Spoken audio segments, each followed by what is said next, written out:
గాలేలో జరిగే తొలి టెస్టుకు భారత జట్టు సన్నద్దమవుతోంది. అయితే టీమిండియా ఇంకా తుది కూర్పుపైనే తర్జన భర్జనలు పడుతోంది. భారత జట్టు టెస్ట్ ఛాంపియన్షిప్ ఫైనల్ అవకాశాలు ఈ సిరీస్ పై ఎంతో ఆధారపడి ఉన్నాయి. ఈ నేపథ్యంలో చీఫ్ సెలెక్టర్ అజిత్ అగార్కర్ కూడా రావడంతో కీలక నిర్ణయం తీసుకునే అవకాశం ఉంది. ముఖ్యంగా మిడిల్ ఆర్డర్ బౌలింగ్ విభాగంపై ఎక్కువగా సస్పెన్స్ నడుస్తోంది. అయితే తుది జట్టు కూర్పులో జట్టును ఎక్కువగా ఇబ్బంది పెడుతోంది నెంబర్ 6 స్థానం. వార్మప్ మ్యాచ్ లో శతకంతో రాణించిన దేవ్దత్ పడిక్కల్ గాయపడి సిరీస్ కు దూరమైన సాయి సుదర్శన్ ఆడే నెంబర్ 3 స్థానాన్ని దాదాపుగా ఖరారు చేసుకున్నాడు.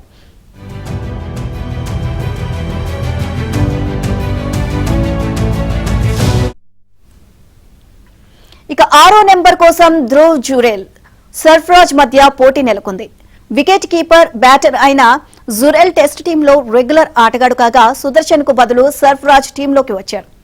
రిషబ్ పంత్ కీపింగ్ బాధ్యతలు చేస్తూ ఉండడంతో ప్రస్తుతం ధ్రువ్ టీంలో స్పెషలిస్ట్ బ్యాటర్ గా కొనసాగుతున్నాడు. గడిచిన 10 టెస్టుల్లో జురెల్ 34.14 సగటుతో 478 పరుగులు సాధించాడు. అయితే స్పిన్నర్లను ఎదుర్కోవడంలో అతడి బలహీనత మైనస్ గా మారింది. లంకతో వార్మప్ మ్యాచ్ లో కూడా ఆఫ్ స్పిన్నర్ రమేష్ మెండిస్ చేతిలో అవుట్ అయ్యాడు. గాలే పిచ్ కూడా స్పిన్నర్లకు ఎక్కువగా సహకరించే అవకాశం ఉండడం ఇప్పుడు సెలెక్టర్లను డైలమాలోకి నెట్టింది.